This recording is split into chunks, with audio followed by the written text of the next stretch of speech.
الحمد لله وكفى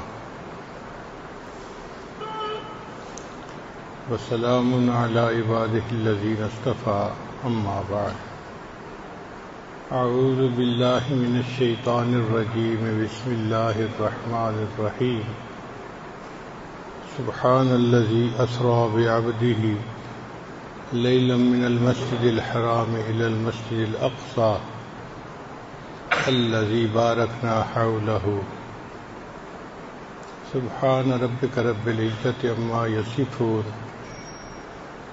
وسلام على المرسلين والحمد لله رب العالمين اللهم صل على سيدنا محمد وعلى آل سيدنا محمد وبارك وسلم۔ جو لوگ حج کا سفر کرتے ہیں تو ان کے سفر کے دو حصے ہوتے ہیں۔ پہلا حصہ گھر سے لے کر ایئرپورٹ تک جانا، یہ زمینی سفر ہوتا ہے۔ پھر ایئرپورٹ سے ہوائی سفر ہوتا ہے جو انسان کو ایک ملک سے دوسرے ملک تک پہنچا دیتا ہے۔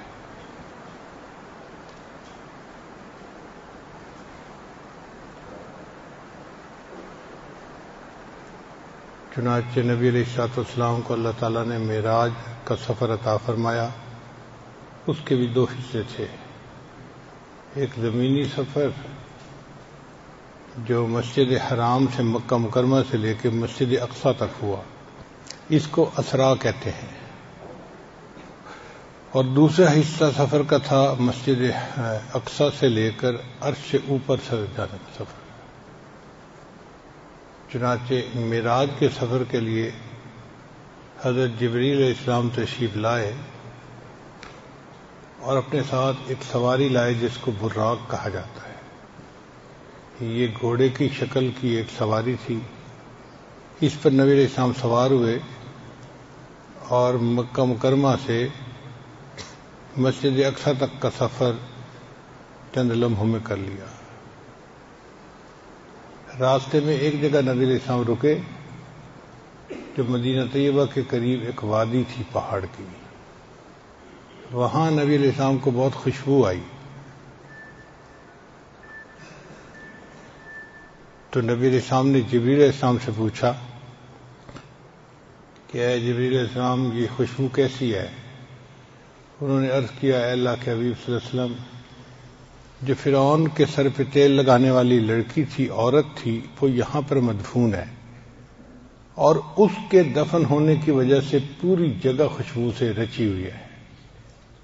وہ اللہ کے ہاں کیا مرتبہ رکھتی تھی کہ اس کی وجہ سے پورے علاقے کے اندر خوشبو تھی۔ وہ ایمان والی تھی نا، اس کے ایمان کی خوشبو نے جگہ کو مہکا رکھا تھا۔ پھر 2 رکعت نماز نبی علیہ السلام نے ادا کی اور وہاں سے مسجد اقصیٰ تشریف لے گئے۔ مسجد اقصیٰ میں عجیب منظر تھا۔ تمام انبیاء تشریف لائے ہوئے تھے، یعنی ان کی روحیں اللہ تعالیٰ نے ان کو وہاں آنے کے لیے موقع دیا، تو وہ مثالی اجسام کے ساتھ وہاں تشریف لائے تھے۔ جب نبی علیہ السلام پہنچے تو سب انبیاء صفوں کی حالت میں کھڑے ہو گئے، اور جبریل علیہ السلام نے نبی علیہ السلام سے عرض کیا اے اللہ کے حبیب صلی اللہ علیہ وسلم آپ انبیاء کی امامت فرمائیے۔ چنانچہ نبی علیہ السلام کو امام الانبیاء ہونے کا شرف حاصل ہوا۔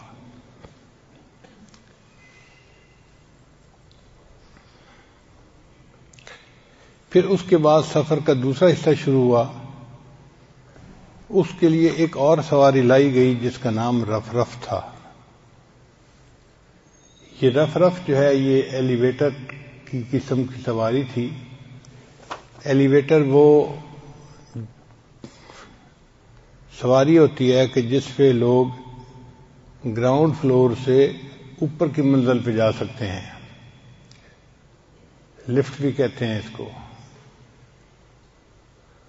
ہم ایک مرتبہ دنیا کے سب سے اونچے ٹاور پہ گئے، اس کی 100 سے زیادہ منزلیں تھیں۔ اللہ کی شان دیکھیں کہ جب ہم اس کے اندر کھڑے ہوئے دروازہ بند ہو گیا اور اس سواری نے اوپر کی طرف جانا شروع کر دیا، اور چند لمحوں میں جب ہم اس سواری سے باہر نکلے تو ہم 100 سے زیادہ منزلوں کے اوپر پہنچے ہوئے تھے۔ نیچے دیکھا تو حیران تھے کہ یا اللہ، اتنا اونچا سفر ہم نے چند لمحوں میں طے کر لیا۔ تو اسی طرح کی وہ سواری تھی رف رف، جس میں نبی علیہ السلام اور جبریل علیہ السلام بیٹھے، اور وہ سواری اوپر چلتی گئی حتیٰ کہ عرش کے اوپر پہنچ گئی۔ یہ خلا کا سفر تو بہت چھوٹا سفر ہے، اس کی تو کوئی حیثیت ہی نہیں ہے۔ وہ سواری تو خلا سے بھی اوپر، آپ دیکھیے کہ عرش تک، اللہ کے عرش تک اس نبی علیہ السلام کو لے گئی۔ ایک جگہ ایسی آئی کہ جہاں جبریل علیہ السلام نے اللہ تعالیٰ کی خدمت میں عرض کیا، اے اللہ کے حبیب صلی اللہ علیہ وسلم، یہاں سے آگے میں نہیں جا سکتا، اگر میں اس سے آگے جاؤں گا تو میرے پر بھی جل جائیں گے۔ یعنی اللہ تعالیٰ کا نور اتنا زیادہ ہے کہ اس نور کی وجہ سے میرے پر جل جائیں گے۔ تو اس سے آگے پھر نبی اللہ کے محبوب صلی اللہ علیہ وسلم اکیلے تشریف لے گئے،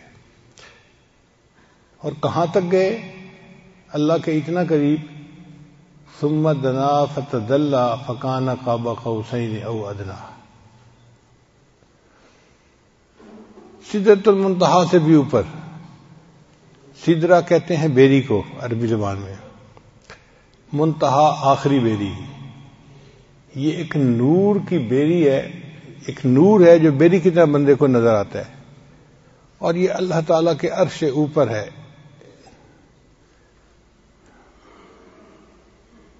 تو نبی علیہ السلام اس سے بھی آگے تشریف لے گئے اور اکیلے تھے۔ اس سے نبی علیہ السلام کی پاکیزگی کا اندازہ لگائیے کہ اللہ تعالیٰ کے اتنا قریب، اللہ کے پاس کوئی ناپاک چیز نہیں جا سکتی۔ اللہ تعالیٰ ارشاد فرماتے ہیں، الیہ یصعد الکلم الطیب والعمل الصالح یرفعہ۔ عمل صالح اللہ کی طرف لوٹتے ہیں اور کلمہ طیب اللہ کی طرف لوٹتا ہے۔ اس پروردگار پاک جو پاک ذات ہے، اس کے پاس تو فرشتے بھی نہیں جا سکتے، مگر اللہ کے محبوب کی پاکیزگی ان فرشتوں سے بھی زیادہ تھی۔ اللہ نے اپنے محبوب کو اپنے پاس بلا لیا اپنے دیدار کے لیے۔ ایک سوال ذہن میں پیدا ہوتا ہے، یہ معراج کیوں پیش آیا؟ تو ہر چیز کی کوئی نہ کوئی وجہ ہوتی ہے۔ اللہ کے محبوب صلی اللہ علیہ وسلم نے مکہ کے لوگوں کو دین کی طرف بلایا، مگر وہ ہٹ دھرم قسم کے لوگ تھے، تھوڑے لوگ مانے اور زیادہ نے مخالفت شروع کر دی، اور مخالفت ہی نہیں، نبی علیہ السلام کو انہوں نے تکالیف پہنچانے بھی شروع کر دی۔ تو اللہ کے محبوب صلی اللہ علیہ وسلم نے سوچا کہ یہ قریش مکہ اپنی ضد کے اوپر جمے رہے اور انہوں نے میرا پیغام ماننے سے انکار کر دیا۔ میں اگر اپنے اور رشتہ داروں کے پاس جاؤں تو ہو سکتا ہے کہ وہ قدر کریں۔ اس زمانے میں رشتہ داری کی، قبیلے کی، تعلق کی بڑی قدر کی جاتی تھی۔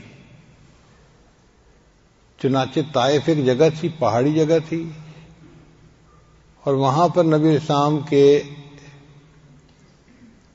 ماموں رشتہ دار رہتے تھے، یعنی نبی اسلام کی جو والدہ تھی نا، حلیمہ سعدیہ، تو بنو سعد قبیلہ کے لوگ وہاں رہتے تھے، تو رشتے میں ماموں بنے پھر وہ۔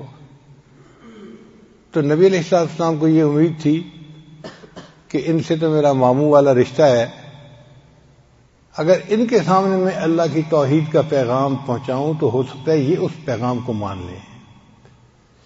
مگر دل میں ڈر بھی تھا کہ اگر نہ مانیں گے تو پھر کیا ہوگا۔ چنانچہ اللہ کے محبوب صلی اللہ علیہ وسلم نے اپنے طائف کے سفر کو خفیہ رکھا، اس کو عام نہیں کیا۔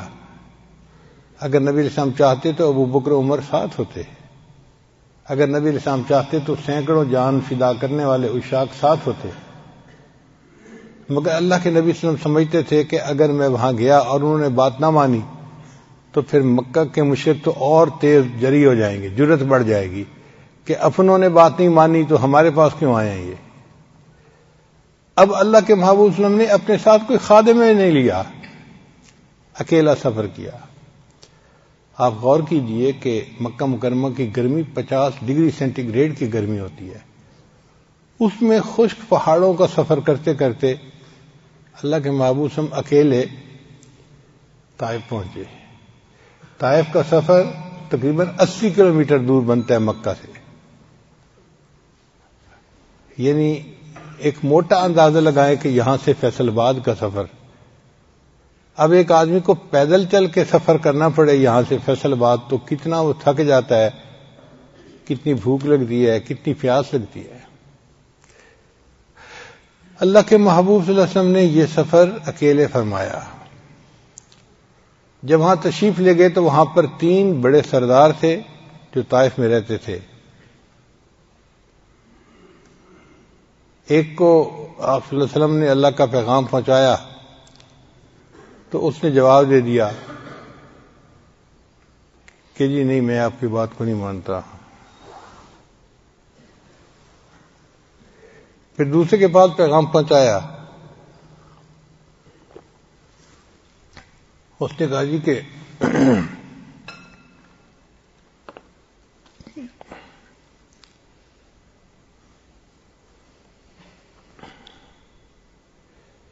میں بھی آپ کی بات کو نہیں مانتا، اور تیسرے نے کہا کہ میں اس بات کو سننا ہی نہیں چاہتا، میں کیوں سنوں؟ یعنی تینوں نے ایک طرح سے انکار کر دیا، لیکن چونکہ رشتہ داری کا ایک تعلق تھا تو اس کا لحاظ کرتے ہوئے انہوں نے یہ کہا کہ جی آپ آئے تو ہیں یہاں، لیکن آپ اس شہر میں رہ نہیں سکتے، آپ یہاں سے فوراً واپس چلے جائیں۔ دوسرے الفاظ میں انہوں نے شہر سے نکلنے کے لیے کہہ دیا۔ اب ایک بندہ جو 80 کلومیٹر کا سفر کر کے آیا ہو اور اس کو بیٹھنے بھی نہ دیا جائے، آرام بھی نہ کرنے دیا جائے، اور کہہ دیا جائے جی کہ آپ واپس جائیں، تو سوچیں کتنی مشقت ہوتی ہے اس کے اوپر۔ پھر یہیں تک نہیں، ان سرداروں نے لڑکوں کو کہہ دیا کہ یہ دیوانہ قسم کا بندہ ہے جو ہمارے بتوں کو برا کہتا ہے، تو اس کو شہر سے باہر نکالو، یعنی لڑکے پیچھے لگا دیے۔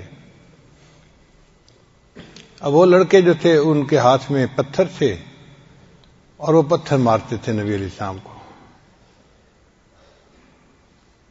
اتنے انہوں نے پتھر مارے کہ محبوب صلی اللہ علیہ وسلم کو جو جوتا مبارک تھا نا، نالین مبارک، وہ خون سے بھر گیا تھا۔ اور عربوں میں تو مہمان نوازی مشہور تھی۔ ایک بندہ 80 کلومیٹر کا سفر پیدل طے کر کے آیا ہے، انہوں نے روٹی پانی بھی نہیں پوچھا، اور اسی بھوک کی حالت میں، تھکاوٹ کی حالت میں نبی علیہ السلام کو شہر سے باہر جانا پڑا، اور اوپر جو انہوں نے ہیوملٹی کی وہ اس کے علاوہ تھی۔ اپنی طرف سے تو انہوں نے بے عزت کر کے نکال دیا۔ جب نبی علیہ السلام شہر سے باہر آ کر بیٹھے تو اللہ کے حبیب صلی اللہ علیہ وسلم کا دل بہت مغموم تھا۔ نبی علیہ السلام نے اس وقت ایک دعا مانگی، اللہم الیک اشکو ضعف قوتی وقلت حیلتی وہوانی علی الناس۔ اے اللہ، میں اپنی قوت کی کمزوری کی اور اسباب کی قلت کی اور لوگوں کے سامنے اپنے کمزور ہونے کا شکوہ آپ کے سامنے عرض کرتا ہوں۔ انت ارحم الراحمین، اے اللہ آپ سب رحم کرنے والوں سے زیادہ رحم کرنے والے ہیں۔ الی من تکلنی الی عدو یتجہمنی، اے اللہ آپ مجھے دشمن کے سپرد کرتے ہیں جو میرے اوپر شروع ہوتا ہے، غصہ کرتا ہے۔ او الی قریب ملکتہ امری، یا کسی قریب کو کہ اس کے حوالے آپ نے میرے امر کو کر دیا۔ ان لم تکن غضب علم تکن غضبان علی فلا ابالی، اے اللہ اگر آپ مجھ سے ناراض نہیں ہیں تو پھر مجھے کسی چیز کی پرواہ نہیں ہے۔ ان عافیتوں کا اوسع لی، آپ کی عافیت میرے لیے بہت وسیع ہے۔ اعوذ بنور وجہک الذی اشرقت لہ الظلمات، اے اللہ میں آپ کے چہرے کے اس نور کے طفیل مانگتا ہوں جس سے کہ دنیا کی ظلمتیں ختم ہو گئیں، وصلح علیہ امر الدنیا والآخرہ، اور دنیا اور آخرت کے سب کام اس سے سنور گئے، کہ آپ کا غصہ میرے اوپر ہو یا آپ مجھ سے ناراض ہوں۔ لکل اتبا حتی تردا، اللہ آپ کو اس وقت تک منانا ضروری ہے جب تک کہ آپ راضی نہیں ہو جاتے۔ آپ ذرا اندازہ لگائیے اس دعا کے الفاظ کا کہ محبوب صلی اللہ علیہ وسلم نے کتنی عاجزی کے ساتھ اللہ کے سامنے فریاد عرض کی، لا حول ولا قوت الا بک، اللہ آپ کے سوا کوئی قوت نہیں۔ تو آپ صلی اللہ علیہ وسلم ایک جگہ پر بیٹھے، تھکے ہوئے تھے اور بہت مغموم تھے۔ قریب انگوروں کا ایک باغ تھا، ایک آدمی تھا، اس کا نام تھا اداس، وہ وہاں مزدوری کرتا تھا مگر آیا ہوا کسی اور علاقے کا تھا۔ جیسے اس شہر میں بہت سارے لوگ مزدوری کرنے والے ہوتے ہیں، کوئی فیصل آباد سے آتا ہے، کوئی سندھ سے آتا ہے، کوئی بنو سے آتا ہے، کوئی اور شہروں سے آتا ہے، تو وہ دور سے آیا ہوا تھا۔ اس نے جب دیکھا کہ ایک آدمی ہے جو آئے ہیں اور تھکے ہوئے ہیں اور بیٹھ گئے ہیں، تو اس کو خیال آیا کہ بھئی میں ان کو کچھ کھانا پینا تو دوں۔ تو اس نے اپنے باغ کے مالک سے پوچھا، تو مہمان نوازی تو ان کی فطرت میں تھی۔ وہ اگرچہ باغ کا مالک کافر تھا، شیبہ کا اور ان کا باغ تھا، اس نے اجازت دے دی۔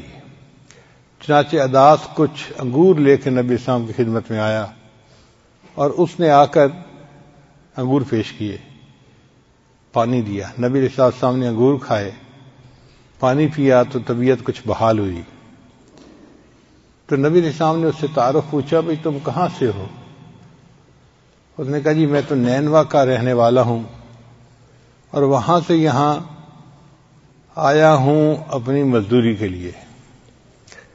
تو نبی علیہ السلام نے فرمایا، اچھا آپ یونس علیہ السلام کے علاقے کے رہنے والے ہیں؟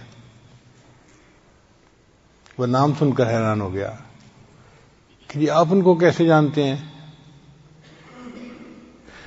چونکہ یونس علیہ السلام اس علاقے میں پیغمبر گزرے تھے اور ان کے نام کو کوئی باہر کی دنیا کا بندہ جانتا ہی نہیں تھا۔ تو نبی علیہ السلام کی زبان سے یہ لفظ سن کے وہ بڑا حیران ہوا۔ تو نبی صاحب نے فرمایا کہ وہ میرے بھائی تھے، وہ بھی اللہ کے نبی تھے اور میں بھی اللہ کا نبی ہوں، اور اللہ ہی نے مجھے اس کے بارے میں بتایا ہے۔ تو اس کے دل میں ایمان کا نور پیدا ہو گیا کہ یہ بندہ جو پیغمبر علیہ السلام کی بات کر رہا ہے، یہ بندہ عام بندہ نہیں ہے، یہ واقعی اللہ کا ہے۔ تو بہرحال پھر اس کے بعد دو فرشتے آئے۔ ان فرشتوں نے نبی علیہ السلام کی خدمت میں عرض کیا کہ اللہ کے حبیب صلی اللہ علیہ وسلم، اللہ نے ہمیں بھیجا ہے، میں پہاڑوں کا فرشتہ ہوں اور مجھے یہ اللہ نے کہا ہے کہ آپ سے آ کر پوچھوں کہ اگر آپ اجازت دیں تو میں دو پہاڑوں کو ٹکرا کر یہ پوری جو بستی ہے نا، ان کے لوگوں کو ختم کر دیا جائے، نیست و نابود کر دیا جائے۔ یعنی جن لوگوں نے آپ کی اتنی بے اکرامی کی ہے، اب آپ اجازت دے دیجئے، ہم ان کا نام و نشان مٹا دیتے ہیں۔ دو پہاڑوں کو ٹکرانا فرشتے کے لیے کون سا مشکل تھا؟ نبی صاحب نے اجازت نہیں دی، یہ دعا کی کہ یا اللہ میری قوم کی مغفرت فرما، فإنہم لا یعلمون، وہ مجھے جانتے نہیں ہیں، ان کو حقیقت کا احساس نہیں کہ کون ہوں میں، اور ان کے پاس اللہ کا پیغام لے کے آیا ہوں۔ چنانچہ نبی علیہ السلام نے ان کو منع کر دیا اور یہ بھی کہہ دیا کہ اگرچہ یہ لوگ ابھی ایمان نہیں لائے، ہو سکتا ہے آنے والے وقت میں ان کی اولادوں میں سے کچھ ایسے ہوں جو ایمان لائیں اور دین پر عمل کرنے والے بن جائیں۔ تو محبوب صلی اللہ علیہ وسلم کی رحمت للعالمین دیکھیے کہ اتنا کچھ ان سے خراب رویہ برداشت فرما لیا اور ان کے لیے عذاب کی اجازت نہیں دی. فرشتے چلے گئے تو نبی اسلام پھر اکیلے تھے اور اس جگہ تنہائی میں بیٹھے ہوئے دل بہت غمزدہ تھا. تو نبی اسلام نے پھر دعا کی، کاش کوئی میرا یار ہوتا جو مجھ سے یاری کرتا، میرا کوئی دلدار ہوتا جو مجھ سے دلداری کرتا، یعنی کوئی میرا قریبی دوست ہوتا کہ میں اپنا غم اس کے ساتھ شیئر کر سکتا. مقصد کہنے کا یہ تھا. جب نبی علیہ السلام نے یہ الفاظ کہے نا تو اللہ تعالیٰ نے فیصلہ فرما لیا، اے میرے محبوب میں آپ کا یار ہوں اور میں آپ کا دلدار ہوں. اب میں آپ کو اپنے پاس بلاؤں گا اور میں آپ کے دل کا غم آپ سے شیئر کروں گا. چنانچہ نبی علیہ السلام طائف سے واپس تشریف لے گئے مکہ مکرمہ، اور اس کے چند دنوں کے بعد نبی علیہ السلام کو یہ سفر معراج پیش آیا. تو گویا من تواضع للہ رفعہ اللہ، جو تواضع اختیار کرتا ہے اللہ اس کو بلندی عطا فرماتا ہے. میرے آقا صلی اللہ علیہ وسلم نے اللہ کے سامنے کتنی تواضع اختیار کی، کیسی پیاری دعا مانگی اور مٹ کے الفاظ کہے. اس کے نتیجے میں اللہ نے آپ صلی اللہ علیہ وسلم کو معراج پر بلا لیا. چنانچہ جبریل السلام آئے، براق لے کر آئے تو نبی علیہ السلام اس وقت گھر میں آرام کر رہے تھے. تو جبریل السلام نے آ کر نبی علیہ السلام کے قدموں کو بوسہ دیا، پاؤں کے تلوے جو ہوتے ہیں نا ان کو بوسہ دیا. آ کے ایسے نہیں جگایا جیسے ایک لڑکا دوسرے لڑکے کو ہاتھ سے ہلا کے جگاتا ہے، ادب کے خلاف تھا. انہوں نے آ کے نبی علیہ السلام کے پاؤں کا جو نیچے کا حصہ ہے نا اس کو بوسے دیے. تو نبی علیہ السلام کی آنکھ کھل گئی. پوچھا کون؟ میں آپ کا خادم جبرائیل، اللہ نے آپ کو یاد فرمایا ہے. تو نبی علیہ السلام اس گھر سے چل کر حرم میں آئے، یعنی جہاں مسجد جس کو مسجد حرام کہتے ہیں، جہاں بیت اللہ ہے، اس مسجد میں آپ تشریف لائے. وہاں آ کے آپ نے وضو فرمایا اور نماز ادا فرمائی. اس دوران اللہ نے فرشتوں کو بھیجا جنہوں نے محبوب صلی اللہ علیہ وسلم کے سینے انور کو زمزم سے دھویا.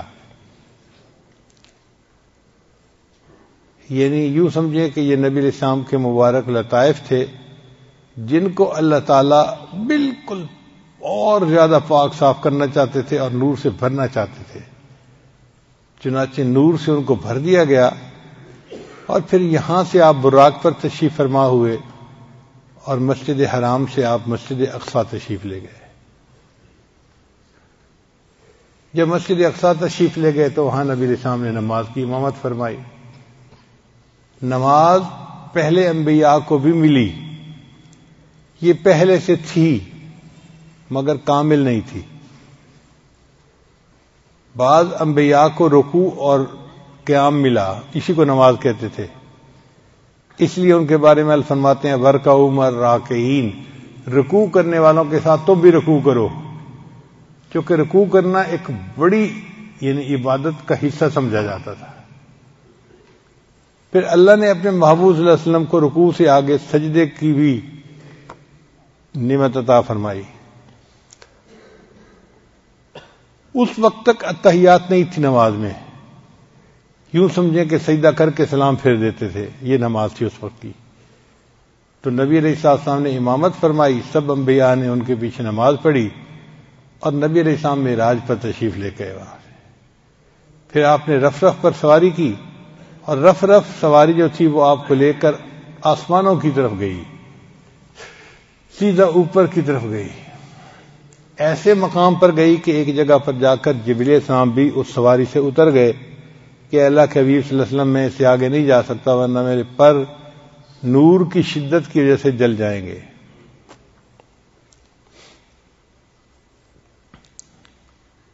پھر اس سے اللہ کے نبی صلی اللہ علیہ وسلم آگے اکیلے تشریف لے گئے. ثم دنا فتدلی، فَكَانَ قَابَ قَوْسَيْنِ أَوْ أَدْنَىٰ۔ اللہ فرماتے ہیں کہ وہ اتنا اللہ کے قریب ہو گئے کہ جیسے ایک کمان ہوتی ہے نا، یوں اس کے دو سرے قریب ہوتے ہیں، وہ جو کمان کے دو سرے ہیں اتنا قریب ہو گئے بلکہ اس سے بھی زیادہ قریب ہو گئے۔ اللہ اکبر کبیرہ۔ اللہ نے اپنے پیارے محبوب صلی اللہ علیہ وسلم کو کتنا قرب عطا کیا۔ پھر اس کے بعد اللہ نے اپنے محبوب سے باتیں کی، فَأَوْحَىٰ إِلَىٰ عَبْدِهِ مَا أَوْحَىٰ۔ اللہ نے وحی کی اپنے محبوب کی طرف جو چاہا وحی کی، اس راز کو کوئی نہیں جانتا، اللہ جانتے ہیں یا ان کے محبوب صلی اللہ علیہ وسلم جانتے ہیں۔ تاہم اتنا ضرور ہے عزیز طلباء کہ جب نبی علیہ السلام اللہ کے سامنے تشریف لے گئے، حاضر ہوئے، تو نبی علیہ السلام نے یہ الفاظ کہے، التحیات للہ والصلوات والطیبات۔ ان تینوں الفاظ سے اللہ کی حمد بیان ہوتی ہے، تعریف ہوتی ہے۔ التحیات، زبان سے جو تعریفیں کی جاتی ہیں ان کو التحیات کہتے ہیں۔ والصلوات، جو بدن سے عبادت کی جاتی ہے اس کو صلوات کہتے ہیں۔ والطیبات، اور جو مال خرچ کیا جاتا ہے اللہ کے راستے میں اس کو طیبات کہتے ہیں۔ تو نبی علیہ السلام نے جا کر تین باتیں کہیں کہ اے اللہ، جو قولی عبادتیں ہیں یا بدنی عبادتیں ہیں یا مالی عبادتیں ہیں وہ ساری کی ساری آپ ہی کے لیے ہیں، آپ کو سجدی ہیں اور یہ سب عبادتیں آپ کے لیے۔ التحیات للہ والصلوات والطیبات۔ اب یہاں پر طالب علم کے ذہن میں سوال پیدا ہوتا ہے کہ نبی علیہ السلام نے سلام کیوں نہیں کیا؟ حالانکہ شریعت تو یہ کہتی ہے کہ جب کوئی دو بندے ملیں، افشوا السلام بینکم، تم سلام کو اور زیادہ پھیلاؤ اور ایک دوسرے کو سلام کرو۔ تو نبی علیہ السلام نے سلام کیوں نہیں کیا؟ علماء نے اس کی وجہ لکھی کہ دیکھیں دو بندے جب ملتے ہیں نا تو ایک دوسرے کو سلام کرتا ہے، سلام دعا ہے، السلام علیکم، آپ کے اوپر سلامتی ہو، یعنی اللہ آپ کو پریشانیوں سے مصیبتوں سے محفوظ کرے اور آپ ہر پریشانی سے سلامت رہیں، یہ السلام علیکم کا معنی ہوتا ہے، ہم دعا دے رہے ہوتے ہیں۔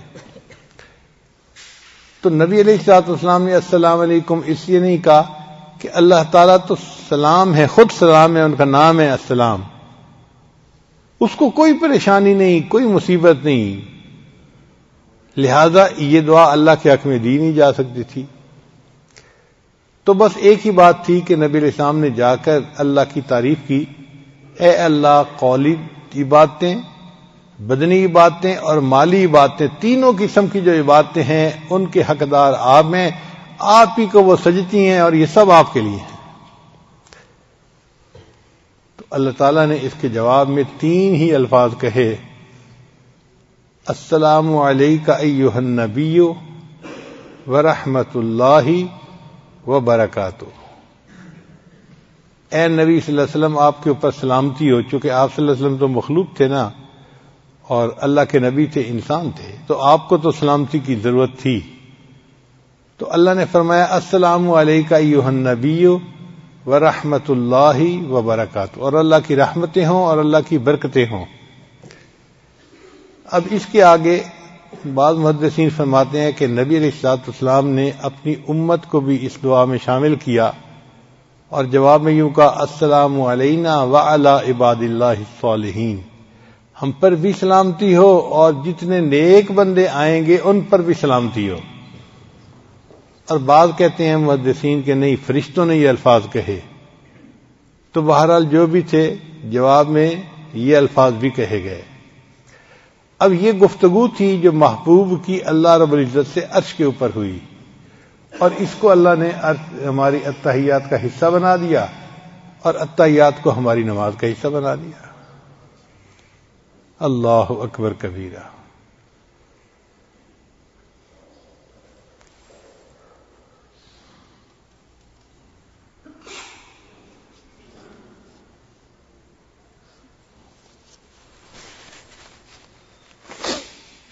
طالب علم کے ذہن میں سوال پیدا ہوتا ہے کہ یہ معراج کیوں پیش آیا؟ اللہ تعالیٰ اپنے محبوب صلی اللہ علیہ وسلم کا دل خوش کرنا چاہتے تھے کہ محبوب صلی اللہ علیہ وسلم آپ کا دل غمزدہ ہے، آپ میرے پاس تشریف لائے، میں آپ کو جنتوں کی سیر کرواؤں، عرشوں کی سیر کرواؤں، اور میں آپ کو بتاؤں کہ میرے پاس آپ کا مقام کیا ہے۔ یہ تو بے قدر لوگ ہیں، جاہل لوگ ہیں، ان کو کیا پتا، ان سے کیا گلہ کرنا۔ تو اللہ نے اس لیے بلا لیا۔ اب سوال پیدا ہوتا ہے کہ پھر انبیاء وہاں کیوں موجود تھے؟ اس میں بھی حکمت ہے کہ اللہ نے اپنے انبیاء سے وعدہ لیا تھا پہلے سے ہی۔ قرآن مجید میں اللہ فرماتے ہیں آل عمران سورت میں وَإِذْ أَخَذَ اللَّهُ مِيثَاقَ النَّبِيِّينَ، اور یاد کرو اس وقت کو جب اللہ نے انبیاء سے میثاق لیا، وعدہ لیا، لَمَا آتَيْتُكُم مِّن كِتَابٍ وَحِكْمَةٍ، اے میرے انبیاء اگر میں تمہیں کتاب اور حکمت عطا کروں، ثُمَّ جَاءَكُمُ الرَّسُولُ، اور پھر تمہارے پاس رسول آئیں، مُصَدِّقًا لِّمَا مَعَكُمْ، اور وہ تصدیق کریں جو تمہارے پاس ہے، لَتُؤْمِنُنَّ بِهِ وَلَتَنصُرُنَّ، تو تم ان کے اوپر ایمان لے آنا اور ان کی مدد کرنا۔ اب یہ انبیاء سے اللہ نے پہلے سے وعدہ لیا ہوا تھا، اور انبیاء نے وعدہ کیا تھا۔ قال اقررتم، اللہ نے فرمایا کیا آپ اس بات کا اقرار کرتے ہیں، واخذتم علی ذالکم اسری، اور میں اس کے اوپر تم سے عہد لیتا ہوں۔ قالوا، انہوں نے جواب دیا، اقررنا، اے اللہ ہم نے اس بات کا اقرار کیا کہ ہم اپنے محبوب پر ایمان بھی لائیں گے اور ان کی مدد بھی کریں گے۔ قال فاشهدوا وانا معكم من الشاہدین، اللہ نے فرمایا اچھا میرے انبیاء تم بھی گواہ رہنا، میں بھی اس کے اوپر گواہ ہوں۔ اب اللہ نے یہ وعدہ لے لیا تھا انبیاء سے، تو نبی علیہ السلام تو دنیا میں سب سے آخر پہ تشریف لائے۔ اب اس عہد کو پورا کرنے کا موقع اور کیا ہو سکتا تھا؟ کوئی ہو ہی نہیں سکتا تھا۔ اللہ نے احسان فرمایا کہ جب نبی علیہ السلام معراج پر تشریف لے جا رہے تھے تو اس وقت انبیاء کی روحوں کو ایک جگہ پر اکٹھا فرما دیا، اور نبی علیہ السلام کو وہاں لے گئے اللہ، تو انبیاء کو نبی علیہ السلام کی زیارت کا بھی موقع نصیب ہو گیا، اور نبی علیہ السلام کی نبوت کو تسلیم کرنے کا بھی موقع نصیب ہو گیا، چنانچہ انہوں نے نبی علیہ السلام کے پیچھے نماز ادا کی۔ تو اللہ کے محبوب صلی اللہ علیہ وسلم کی جو بلندی مرتبت ہے وہ ظاہر ہوئی اس سے کہ آپ صرف نبی نہیں تھے بلکہ امام الانبیاء تھے، انبیاء کے بھی امام تھے اور نبی الانبیاء بھی تھے، یعنی انبیاء کے بھی آپ نبی تھے۔ انبیاء سے اللہ نے وعدہ لیا تھا آپ کی نبوت کو ماننے کا، تو آپ نبی الانبیاء تھے۔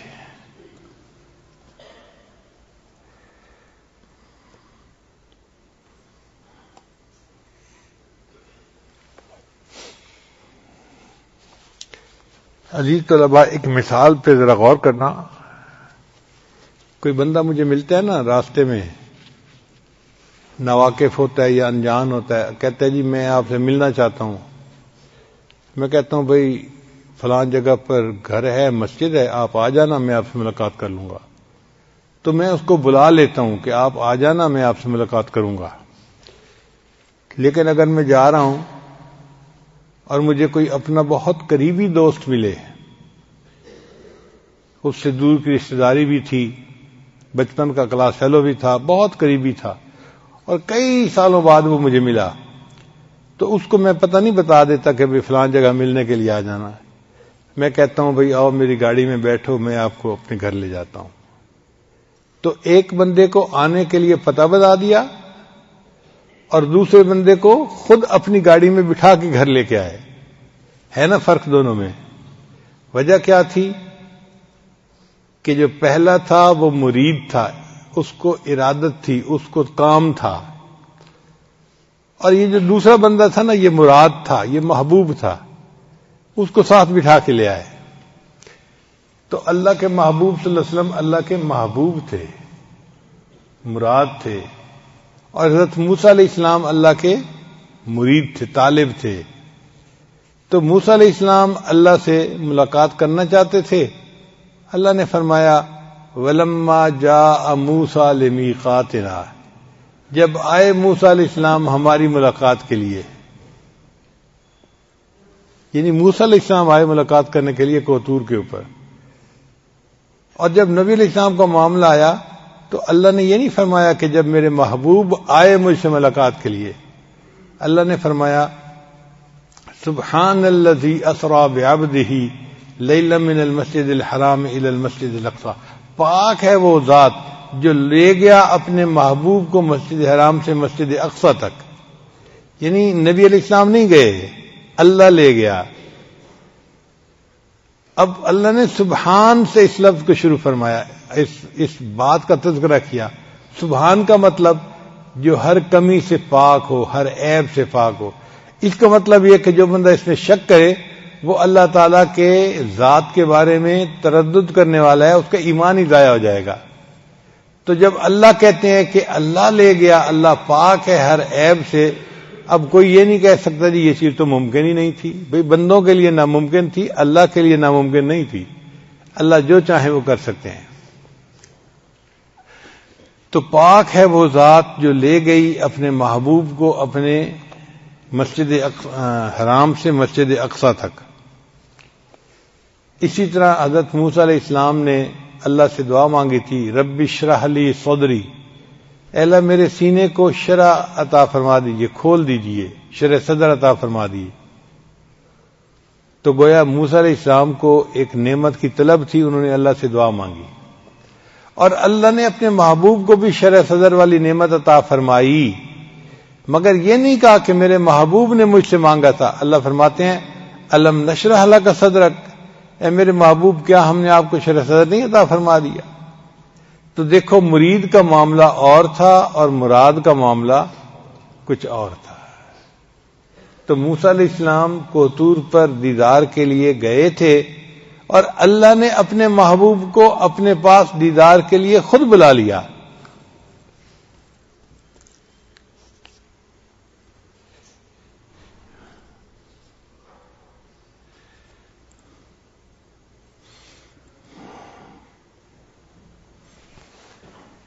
چنانچہ کچھ لوگ ایسے بھی ہیں کہ جو کہتے ہیں جی کہ نبی علیہ السلام کو جسمانی معراج نصیب نہیں ہوا، روحانی معراج تھا۔ علماء اہل سنت والجماعت اس بات کا یقین رکھتے ہیں کہ محبوب صلی اللہ علیہ وسلم کو اللہ نے جسمانی معراج عطا فرمایا۔ بھئی روحانی معراج عطا ہونا تھا اور ایک تجلی پڑھنی تھی تو پھر عرشوں پر بلانے کی کیا ضرورت تھی؟ جیسے اللہ نے موسیٰ علیہ السلام کے لیے کوہ طور پر تجلی ڈال دی تھی، تو اللہ اپنے محبوب کے لیے جبل نور پہ بھی تجلی ڈال سکتے تھے۔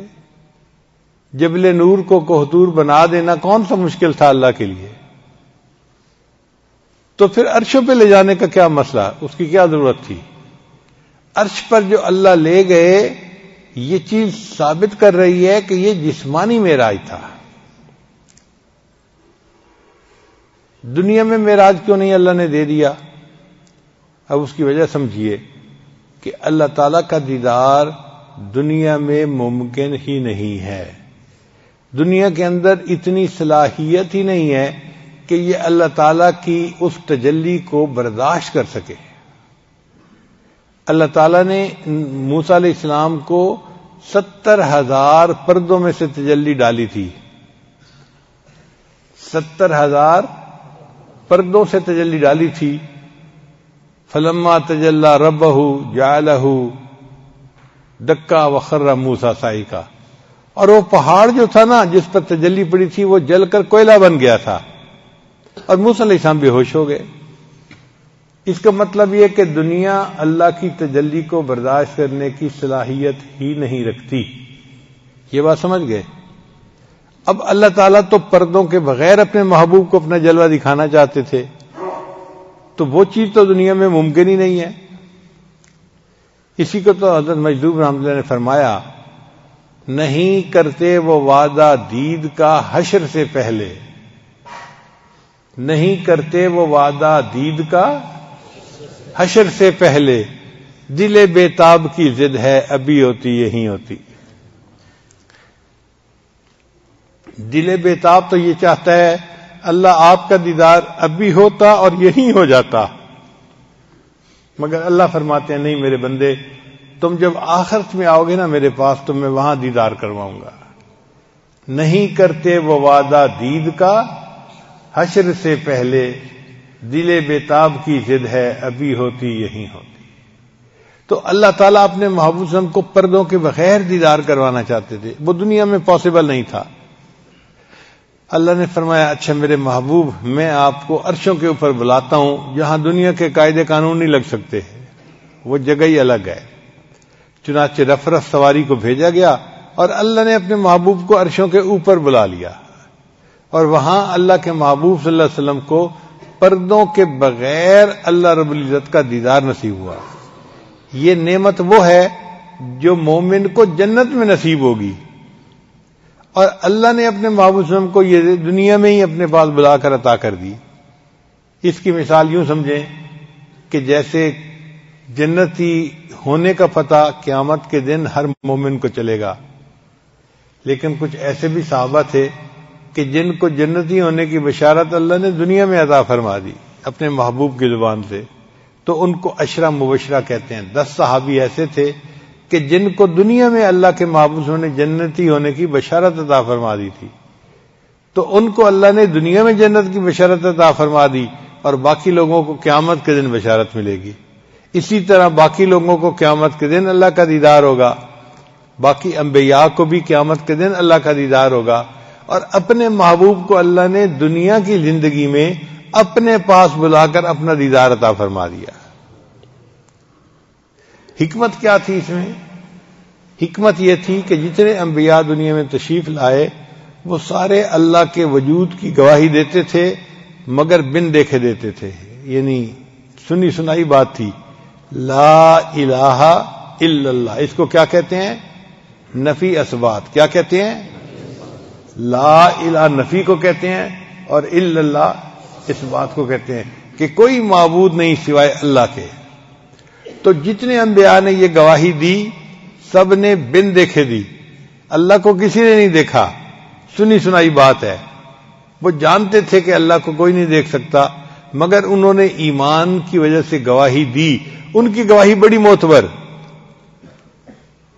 ایک بندہ سنی سنائی بات پہ گواہی دیتا ہے تو وہ گواہی مضبوط ہوتی ہے، اور ایک بندہ اس چیز کو دیکھ کے آتا ہے پھر گواہی دیتا ہے تو یہ گواہی اثبت ہوتی ہے، اس سے بھی زیادہ مضبوط ہوتی ہے. اس کی مثال یوں سمجھیں کہ آپ میں سے کئی لوگ ہیں کہیں گے جی امریکہ ہے امریکہ ہے امریکہ ہے، مگر یہ سنی سنائی باتیں ہوں گی، لوگوں سے سنی ہے، ٹی وی پہ سنی ہے، اخباروں میں پڑھا ہے، سنی سنائی بات ہے. اب مجھے اللہ نے وہاں جانے کی توفیق عطا فرمائی تو میں اس کو دیکھ کے آیا ہوں. اب میں آپ کے سامنے اگر گواہی دوں کہ بھئی امریکہ ایک ملک ہے اور اس کا ایئرپورٹ نیو یارک ایسا ہے، واشنگٹن ایسا ہے، فلاں ایسا ہے، تو میری گواہی اور اس بندے کی گواہی میں زمین آسمان کا فرق ہوگا. اس بندے کی گواہی سنی سنائی اور میری گواہی دیکھی دکھائی. بات سمجھ آ گئی نا؟ اس کو کہتے ہیں لیس الخبر کالمعائنۃ، کہ جو خبر ہوتی ہے نا وہ مشاہدے کی طرح نہیں بن سکتی. سن کے بات کرنا اور چیز ہوتی ہے، دیکھ کے بات کرنا اور چیز ہوتی ہے.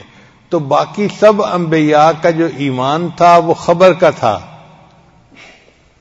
اور میرے آقا صلی اللہ علیہ وسلم کا جو ایمان تھا وہ معائنے کا اور مشاہدے کا ایمان تھا. تو محبوب صلی اللہ علیہ وسلم کی بلندی درجات کا پتہ چلتا ہے کہ دنیا میں اللہ نے محبوب کو وہ نعمت عطا فرمائی جو باقی انبیاء کو بھی آخرت میں جا کر ملے گی. تو محبوب صلی اللہ علیہ وسلم کی فضیلت ثابت ہو گئی.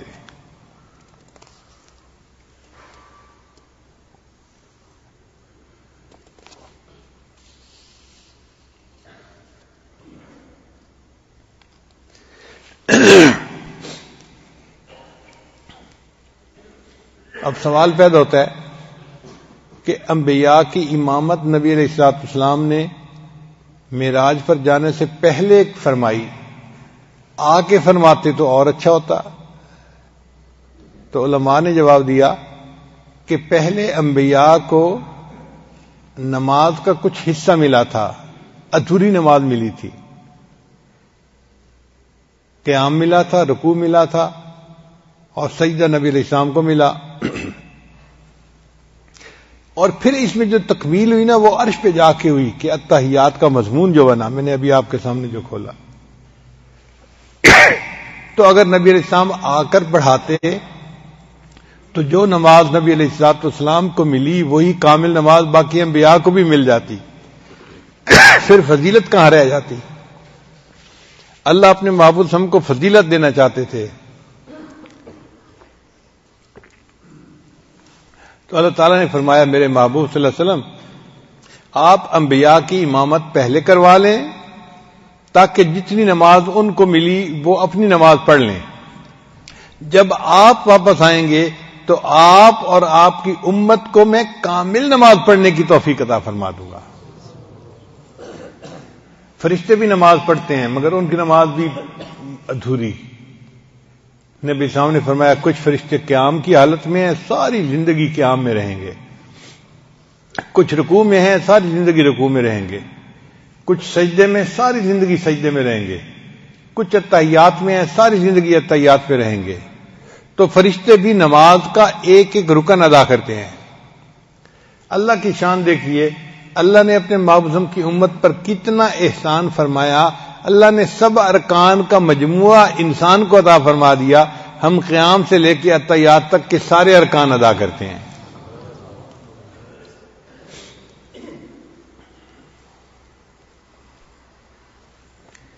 جب نبی علیہ السلام اللہ سے ملاقات کے بعد اللہ سے ملاقات کر کے آنے لگے تو اللہ تعالیٰ نے فرمایا میرے محبوب صلی اللہ علیہ وسلم میں آپ کو ایک تحفہ دیتا ہوں. نبی صاحب بڑے خوش ہوئے. بھئی کوئی محبوب کسی کو گھر بلائے اور تحفہ دے تو خوشی کی بات ہے نا. وہ تحفہ کیا تھا؟ اللہ نے فرمایا آپ کی امت روزانہ 50 مرتبہ نماز پڑھے گی. تو نبی علیہ السلام بڑے خوش ہو گئے. اے اللہ کے حبیب صلی اللہ علیہ وسلم میری امت 50 نمازیں پڑھے گی، میں ان کو پیغام پہنچا دوں گا.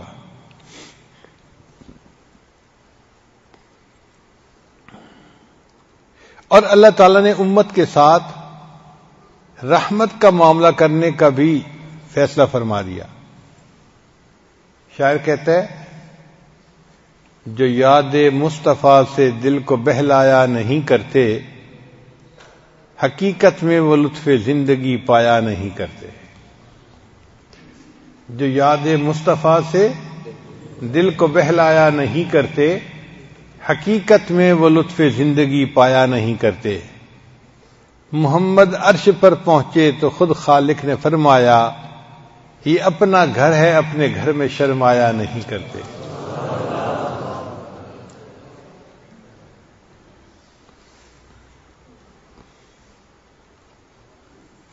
گنہگاروں کو ہم بخشیں گے تم سے وعدہ کرتے ہیں. گنہگاروں کو ہم بخشیں گے تم سے وعدہ کرتے ہیں. محمد ہم کبھی جھوٹی قسم کھایا نہیں کرتے. اللہ نے فرمایا میرے محبوب صلی اللہ علیہ وسلم ہم کبھی جھوٹی قسم نہیں کھاتے اور میں قسم اٹھا کر کہتا ہوں کہ آپ کے امت کے گنہگاروں کی میں بخشش کر دوں گا.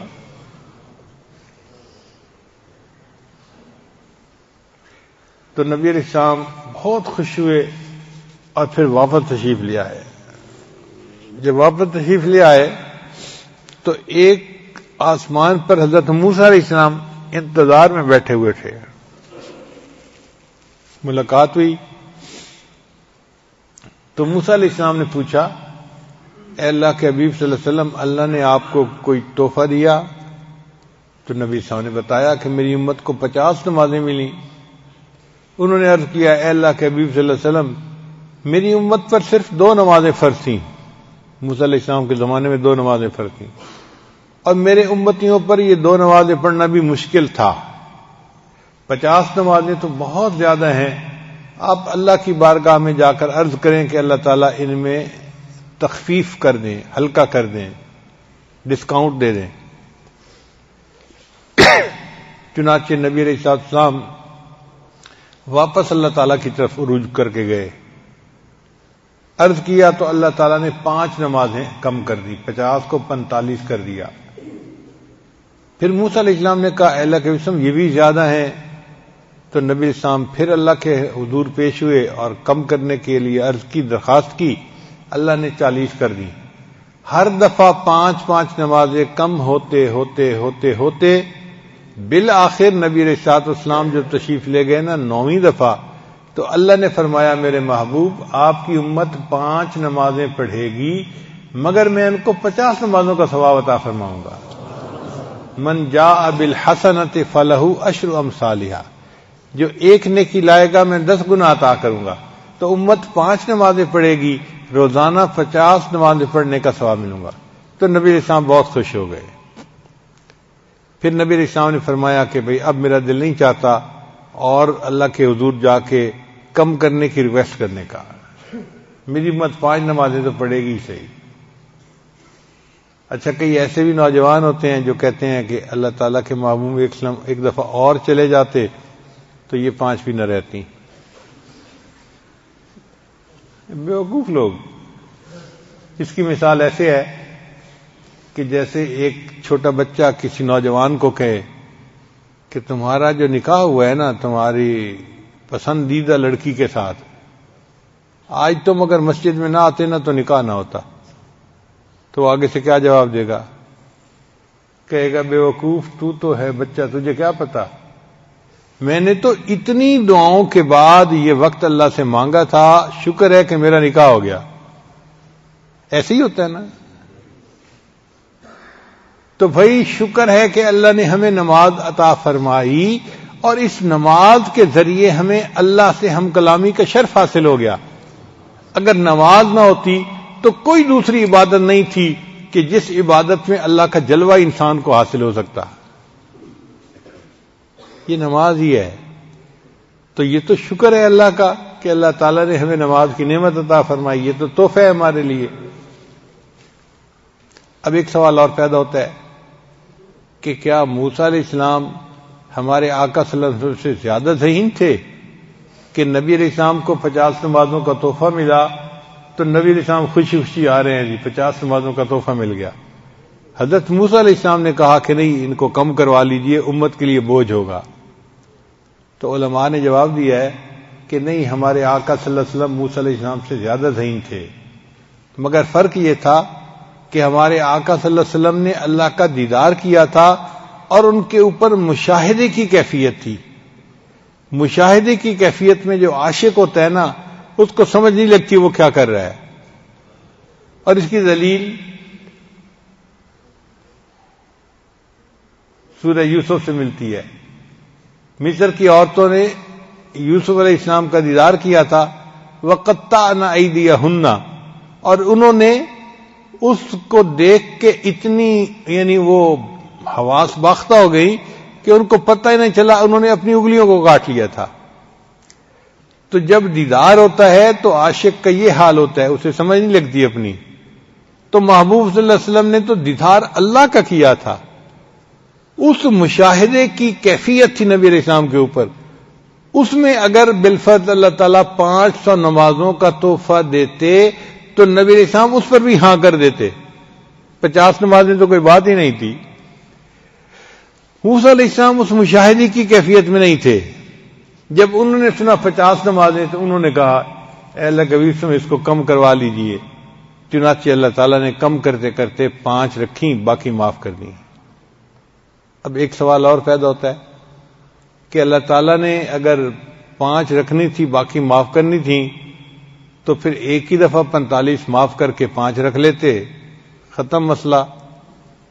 یہ تو عجیب سی بات ہے کہ ہر دفعہ 5 کرتے کرتے 45 معاف کر دی، 5 رہ گئی۔ تو علماء نے لکھا اس میں بھی حکمت ہے۔ کیا حکمت ہے؟ اگر اللہ کے نبی ایک دفعہ اوپر تشریف لے جاتے اور 5 بن جاتی، باقی معاف ہو جاتی، تو اعتراض کرنے والے اعتراض کرتے کہ جی اللہ نے ان کو ایک دفعہ اوپر عروج عطا کیا، بس وہ 1 ٹائم تھا۔ اللہ نے فرمایا نہیں، یہ 1 ٹائم عروج نہیں ہے، جتنی بار میرے محبوب چاہیں گے اتنی بار یہ میرے پاس اوپر آ سکیں گے۔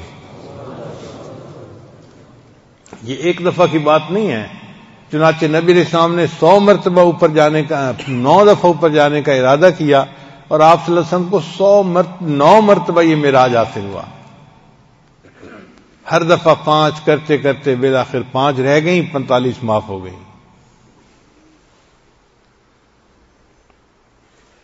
اب ایک سوال اور پیدا ہوتا ہے کہ نبی علیہ السلام نے مسجد اقصی میں تو 1,24,000 انبیاء کی امامت فرمائی،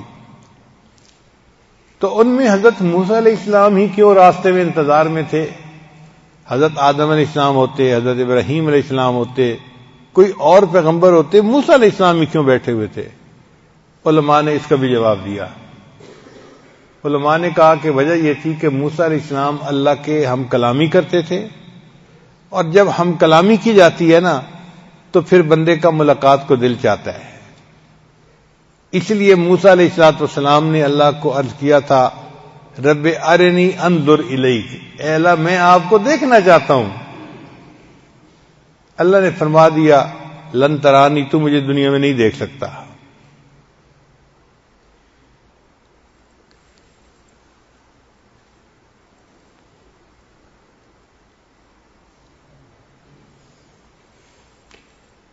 ایک شاعر نے شعر کہا لازم نہیں کہ سب کو ملے ایک سا جواب، لازم نہیں کہ سب کو ملے ایک سا جواب، آؤ نہ ہم بھی سیر کریں کوہ طور کی. کہ موسیٰ علیہ السلام کو اللہ نے جواب دے دیا تھا نہیں دیکھ سکتے، تو لازم نہیں کہ سب کو ایک سا جواب ملے، آؤ ہم بھی سیر کرتے ہیں، ہو سکتا ہے کہ ہمیں ہاں میں جواب مل جائے. مگر وہ شاعر بیچارہ راز سے واقف نہیں تھا. اگر واقف ہوتا تو وہ یوں کہتا لازم یہی ہے سب کو ملے ایک سا جواب، جاؤ اور تم بھی سیر کرو کوہ طور کی. جتنی مرتبہ کوہ طور چلے جاؤ، دنیا میں رہتے ہوئے اللہ کا دیدار کر ہی نہیں سکتے، سب کو ایک جیسا جواب ملے گا.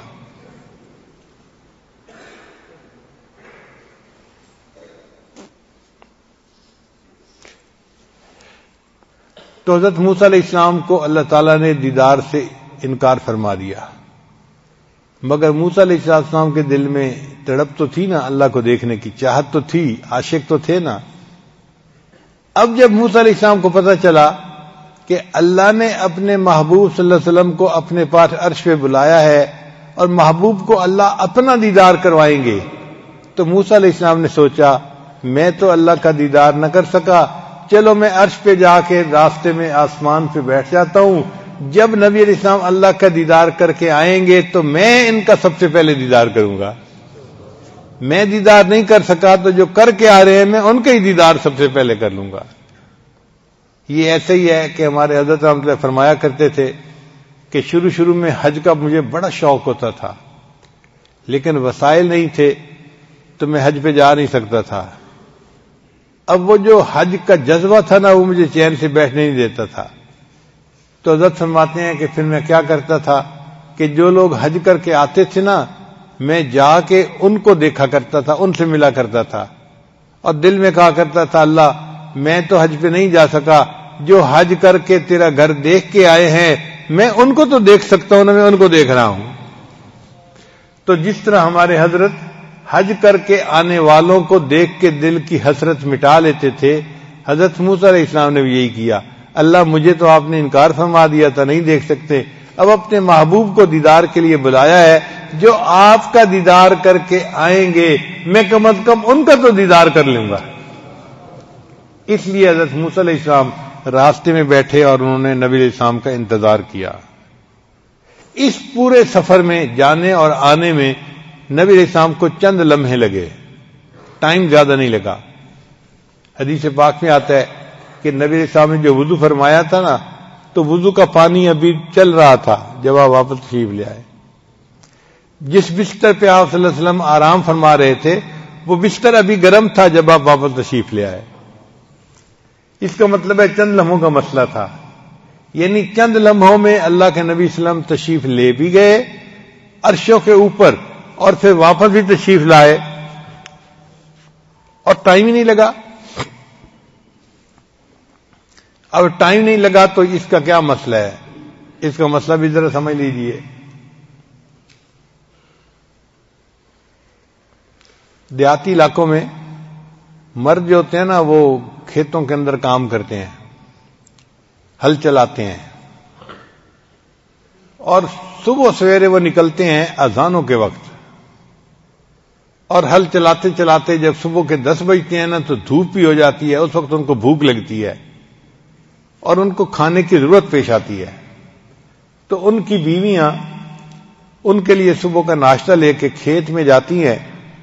وہ تو پہلے سے انتظار میں ہوتے ہیں کہ کب بیوی آئے گی اور میرے لیے روٹی بھی ہوگی اور لسی بھی ہوگی، اور ان کو شدت سے پیاس لگی ہوتی ہے، پسینہ آیا ہوتا ہے۔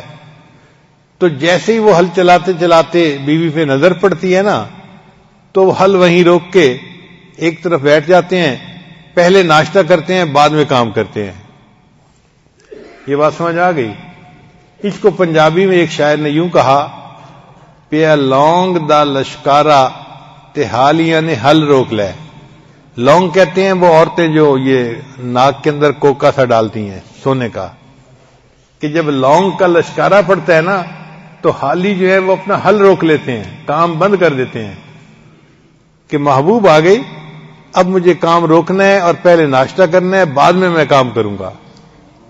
تو پیا لونگ دا لشکارا تے حالیاں نے ہل روک لے۔ بالکل یہی معاملہ تھا کہ اللہ تعالیٰ کائنات کے نظام کو چلا رہے تھے، لیکن جب اللہ کے محبوب صلی اللہ کے پاس تشریف لے گئے تو اللہ نے بھی یہی فیصلہ فرمایا، میرے محبوب آپ میرے پاس آئے ہیں، میں تھوڑی دیر کے لیے نظام کائنات کو روک دیتا ہوں۔ لہذا ٹائم آگے گزرا ہی نہیں، جہاں ٹائم تھا وہیں رہا، اور اللہ کے محبوب صلی اللہ علیہ وسلم سیر کر کے عرشوں کی پھر واپس بھی تشریف لیا۔ اب یہ چیز سائنس سے بھی ثابت ہو گئی ہے، پہلے زمانے میں تو نہیں تھی، لیکن چونکہ آج سائنسی دور ہے تو سائنس نے بھی اس بات کو تسلیم کر لیا ہے۔ میں تھوڑی دیر کے لیے سائنس پڑھے لوگوں کے ساتھ گفتگو کروں گا تاکہ وہ ذرا اس بات کو عقلی طور پہ بھی سمجھ لیں۔ ایک سائنسدان گزرا ہے، اس کا نام تھا آئنسٹائن۔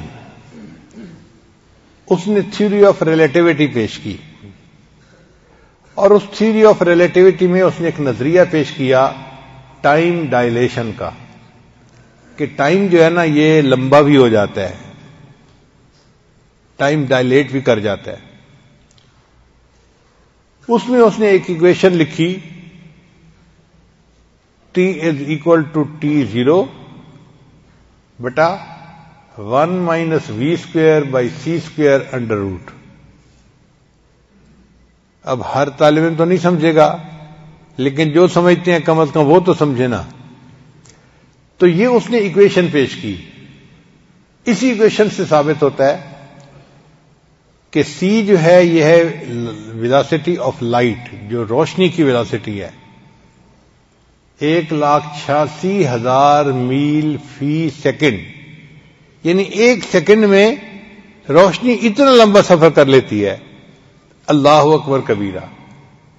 اگر فریم آف ریفرنس کی سپیڈ اس سے کم ہوگی تو v چھوٹا اور نیچے c بڑا، اس کا مطلب ہے کہ v/c جو ہے نا وہ 1 سے چھوٹا بن جائے گا۔ تو 1 سے چھوٹے کا مطلب یہ کہ 1 - چھوٹا 1 سے، تو جواب پازیٹو آ جائے گا۔ تو نتیجہ یہ نکلا کہ اگر فریم آف ریفرنس کی سپیڈ ویلاسٹی آف لائٹ سے کم ہے تو پھر مستقبل آتا رہتا ہے، یعنی ٹائم آگے بڑھتا رہتا ہے، پازیٹو جواب آ گیا نا۔ اور اگر v اور c برابر ہو جائیں تو v/c برابر 1 ہو گیا، تو 1 - 1 کتنا بنا؟ 0۔ اور اگر کسی چیز کے نیچے 0 ہو تو اس کا جواب انفینٹی ہوتا ہے۔ تقسیم کیا جائے نا کسی چیز کو 0 سے تو جواب کیا ہوتا ہے؟ انفینٹی۔ اس کا مطلب یہ کہ اگر فریم آف ریفرنس کی سپیڈ ویلاسٹی آف لائٹ کے برابر ہو جائے تو جواب انفینٹی آئے گا، ٹائم رک جائے گا، ہمیشہ وہی ٹائم رہے گا۔ اور اگر v جو ہے وہ c سے بڑھ جائے تو v بڑا ہے c چھوٹا ہے، اس کا مطلب یہ کہ اس کا جو جواب آئے گا v/c کا وہ 1 سے زیادہ ہوگا۔ اب 1 - 1 سے زیادہ کوئی چیز ہو تو جواب نیگیٹو آ جائے گا. نیگیٹو کا مطلب یہ کہ اگر فریم آف ریفرنس کی سپیڈ ویلاسٹی آف لائٹ سے زیادہ ہو جائے گی تو پھر ماضی آنا شروع ہو جائے گا. یہ ماضی کیسے آئے گا؟ آپ دیکھتے ہیں کرکٹ کے جو ہے نا جب گیم ہو رہی ہوتی ہے تو ایک لڑکا شاٹ کھیلتا ہے اور بڑی اچھی شاٹ ہوتی ہے تو اس شاٹ کو پھر ٹی وی والے ری پلے کر کے دکھا دیتے ہیں. آپ دوبارہ پھر اسی شاٹ کو کھیلتے ہوئے دیکھتے ہیں، وہ تو کھیل چکا مگر انہوں نے اس کو ری پلے کر کے دکھا دیا. تو اگر ویلاسٹی آف لائٹ سے فریم آف ریفرنس کی سپیڈ زیادہ ہو جائے تو انسان کی زندگی میں مستقبل کی بجائے ماضی آنا شروع ہو جائے گا. یعنی جو وہ اعمال کر چکا ہے وہ سارے ری پلے ہونا شروع ہو جائیں گے. یہی قیامت کے دن ہوگا کہ اللہ تعالیٰ بعض لوگوں کو اپنے سامنے کھڑا کریں گے اور ان کی زندگی کے کچھ لمحات کو، کچھ واقعات کو، کچھ گناہوں کو ری پلے کر کے دکھائیں گے. میرے بندے دیکھ تو نے یہ کیا. وہ اپنی آنکھوں سے دیکھے گا کہ ہاں میں یہ کر رہا تھا اور اللہ مجھے دکھا رہے ہیں. اس کا مطلب یہ کہ ٹائم میں مستقبل بھی آ سکتا ہے اور حال بھی رہ سکتا ہے اور ماضی بھی آ سکتا ہے. اگر سائنس اس چیز کو ثابت کر رہی ہے تو ہوا کیا تھا، جب اللہ نے اپنے محبوب کو معراج کے لیے بلایا تو اس وقت جو فریم آف ریفرنس کی سپیڈ تھی اللہ نے اس کو سپیڈ آف لائٹ کے برابر کر دیا تو ٹائم اپنی جگہ پر رک گیا. چنانچہ نبی علیہ السلام گئے، اللہ سے ملاقات کر کے، عرشوں کی جنت کی سیر کر کے جب واپس آئے تو ٹائم جہاں رکا تھا وہیں کا وہیں موجود تھا. تو یہ چیز آج سائنس بھی ثابت کرتی ہے. چنانچہ عقل پرست لوگ بھی آج معراج کا انکار نہیں کر سکتے. اب ایک سوال اور پیدا ہوتا ہے کہ اللہ نے جو 5 نمازیں امت کے اوپر رکھی اس میں کیا حکمت تھی؟ تو علماء نے جواب دیا کہ 5 بنیادی نعمتیں ہیں جو اللہ نے ہر انسان کو عطا کی ہوئی ہیں. روٹی، کپڑا، مکان، بیوی اور سواری. یہ کتنی نعمتیں بنی؟ 5 نعمتیں. روٹی، کپڑا، مکان، بیوی اور سواری. اور قرآن مجید میں اللہ تعالیٰ بنی اسرائیل والوں کو فرماتے ہیں وَجَعَلَكُمْ مُلُوكًا، اے بنی اسرائیل والو ہم نے تو تمہیں بادشاہ بنایا. تو مفسرین نے لکھا ہے جس بندے کو 5 نعمتیں مل جائیں وہ بادشاہوں جیسی زندگی گزارتا ہے. روٹی، کپڑا، مکان، بیوی اور سواری. جس بندے کو یہ 5 نعمتیں مل جائیں اس کی زندگی شاہانہ زندگی ہوتی ہے. اور یہ نعمتیں آج کے دور میں تو اکثر لوگوں کو حاصل ہیں. ہر بندے کو اللہ نے روٹی دی، کپڑا دیا، مکان دیا، بیوی دی اور سواری بھی دی. یہ الگ بات کہ کسی کو گاڑی ملی، کسی کو موٹر سائیکل ملا، سواری تو ملی ہے نا. پہلے زمانے میں کسی کو اونٹ ملتا تھا، کسی کو گھوڑا، کسی کو گدھا، سواری کہلاتی تھی. آج کے دور میں بھی سواری ملی ہے. کون سی؟ گاڑی کی ہو یا سائیکل موٹر کی ہو، سواری تو اللہ نے دی ہوئی ہے نا. تو جس بندے کو یہ 5 نعمتیں مل جائیں اللہ نے اپنی ساری نعمتیں گویا اس کو عطا فرما دی. وہ خوش نصیب انسان ہے، وہ بادشاہوں کی زندگی گزارنے والا بندہ ہے. تو اللہ نے 5 نمازیں اس لیے فرض کی، میرے بندو تم 5 نمازیں پڑھو گے تو گویا یہ جو زندگی کی 5 بنیادی نعمتیں ہیں تم ان کا شکر ادا کرنے والے بن جاؤ گے، میں تمہیں اپنے شکر گزار بندوں میں شامل کر لوں گا.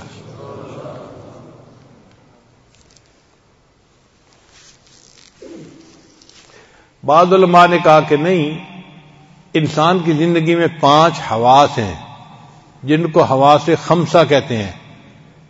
ان کی مدد سے ہم زندگی گزارتے ہیں. یہ 5 حواس کون سے ہیں؟ دیکھنا، سننا، چکھنا، چھونا اور سونگھنا. 5 حواس ہیں. ہم ان حواس سے کسی بھی چیز کے بارے میں معلوم کر سکتے ہیں کہ یہ کیسی ہے. تو یہ 5 حواس اللہ نے ہر انسان کو عطا فرمائے جن کی وجہ سے زندگی اچھی گزرتی ہے. آپ بتائیں اگر کسی کو آنکھیں نہ ملیں تو زندگی کا کوئی مزہ رہ جاتا ہے؟ یا کسی بندے کو سننے کی نعمت نہ ملے تو زندگی کا کیا مزہ؟ یا کسی بندے کو سونگھنے کی نعمت نہ ملے تو زندگی کا کیا مزہ؟ یا کسی بندے کو ذائقہ ہی نہیں ہے، جو کھا رہا ہے سب ایک جیسی چیز ہے، تو زندگی کا کیا مزہ؟ تو زندگی کا مزہ ان 5 حواس کے ساتھ آتا ہے۔ بات سمجھ آ گئی؟ اللہ نے فرمایا میرے بندو جو 5 نمازیں ادا کرے گا وہ گویا ان تمام حواس کی نعمتوں کا شکر ادا کرنے والا ہے، میں اس کو اپنی شکر گزار بندوں میں شامل کر لوں گا۔ بعض علماء نے ایک جواب اور دیا، وہ کہتے ہیں کہ 5 مصیبتیں ایسی ہیں جن میں سے ہر بندے کو گزرنا پڑے گا: موت، قبر، حشر، میزان اور پل صراط۔ ان مراحل میں سے ہر بندے کو گزرنا پڑے گا۔ کوئی ایسا نہیں کہ جو کہے کہ نہیں مجھے فلاں مرحلے میں سے نہیں گزرنا پڑے گا۔ بات سمجھ گئے نا؟ موت، قبر، حشر، میزان اور پل صراط۔ اللہ نے 5 نمازیں فرض فرمائیں، میرے بندو اگر تم 5 نمازیں پابندی سے پڑھو گے میں تمہیں ان 5 مراحل میں آسانی کے ساتھ پار کر دوں گا۔ اس لیے اللہ نے 5 نمازیں فرض فرمائیں۔ اب ایک سوال اور پیدا ہوتا ہے کہ نماز میں رکعتیں ہیں 2، 3 اور 4، تو 2، 3 اور 4 رکعتیں کیوں ہیں؟ علماء نے جواب دیا اللہ نے فرشتوں کو پیدا کیا، اولی اجنحۃ مثنی و ثلاث و رباع، اللہ نے ان فرشتوں کے پر بنائے 2، 3 اور 4، بعض فرشتوں کے 2 پر، بعض کے 3 پر اور بعض کے 4 پر بنائے۔ اللہ نے امت کو نماز کی 2، 3 اور 4 رکعتیں عطا فرمائیں۔ میرے بندو فرشتے پرواز کرتے ہیں تو وہ عرشوں تک پہنچ جاتے ہیں، تمہیں میں نماز کی رکعتیں دے رہا ہوں، تم نماز پڑھو گے میں تمہیں روحانی پرواز عطا فرما دوں گا۔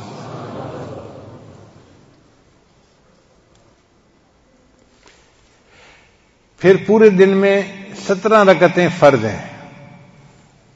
کتنی رکعتیں فرض ہیں؟ 17 رکعتیں۔ وہ کیسے؟ 2 رکعت فرض ہے فجر کی، اور 4 رکعت فرض ہے ظہر کی، 4 اور 2 6، اور 4 رکعت فرض ہے عصر کی، تو کتنے ہو گئے؟ 10 ہو گئے، اور 3 رکعت فرض ہے مغرب کی، تو 10 اور 3، اور عشاء کی پھر 4 رکعت، تو کتنی ہو گئیں؟ 17 رکعتیں فرض ہیں پورے دن میں۔ تو 17 رکعتیں اللہ نے کیوں فرض فرمائیں؟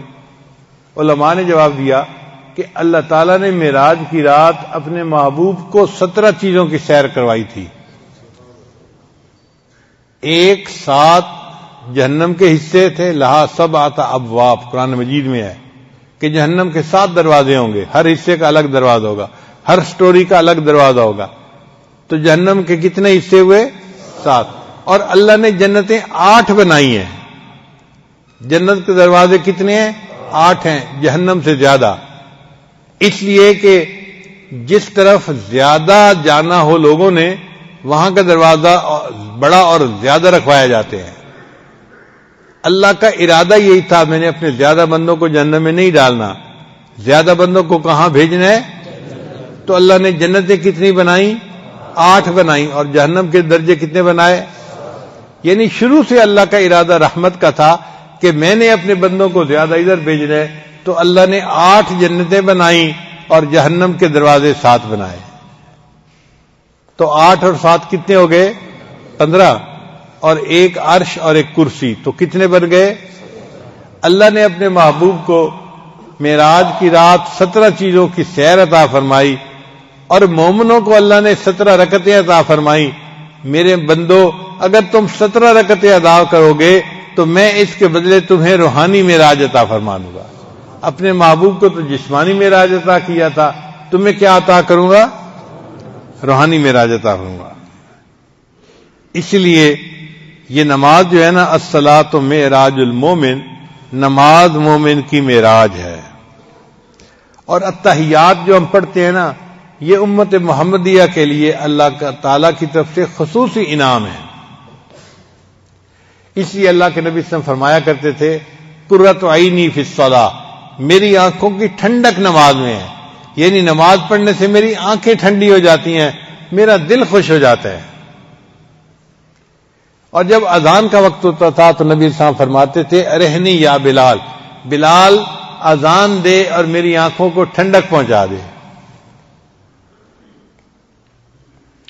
تو جو بندہ نماز کو پابندی کے ساتھ خشوع اور خضوع سے پڑھتا ہے اس کو گویا ایک دن میں 5 مرتبہ روحانی طور پر اللہ کا دیدار نصیب ہوتا ہے، دل کی آنکھ سے، ظاہر کی آنکھ سے نہیں۔ کس آنکھ سے؟ دل کی۔ ظاہر کی آنکھ سے تو ہمیں جنت میں اللہ کا دیدار ہوگا، دنیا میں ہمیں دل کی آنکھ سے دیدار ہوتا ہے۔ اب ہمارے دلی بھی نابینا ہوتے ہیں تو ہم اللہ کا دیدار کیا کریں؟ اللہ نے تو فرما دیا کہ تم اپنے رب کی عبادت ایسے کرو ان تعبد اللہ کأنک تراہ فإن لم تکن تراہ فإنہ یراک، اللہ کی عبادت ایسے کرو جیسے تم اللہ کو آنکھوں سے دیکھ رہے ہو، اگر یہ درجہ حاصل نہیں تو ایسے کر لو جیسے اللہ تمہیں دیکھ رہا ہے۔ تو دعا ہے کہ اللہ تعالی ہمارے دلوں کو بھی بینائی عطا فرمائے۔ وآخر دعوانا ان الحمد للہ رب العالمین۔